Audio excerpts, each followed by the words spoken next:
На святочності, отриманої у явним комунальним підприємстві «Стандарт» у Шидзе, занятим придана на основання prevozka cisterna za čečući otpad i 10 veliki kontejneri za vynošenje šmeca i čerstvog otpadu.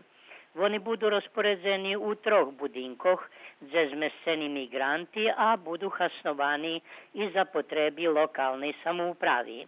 Святочності присутствував державний секретар Міністерства державної управи і локальної самоуправи Боjan Stević, predstavniki Američke agencije, Republičnog sekretarijatu za migraciji i lokalne samoupravi, a na donaciji po projektu za zmocnjovanje kapaciteta lokalnej zajednici jak reakcija na migrantsku krizu u vrednosti od $83,000 podzekoval predsjedatelj opštini Predrag Vuković.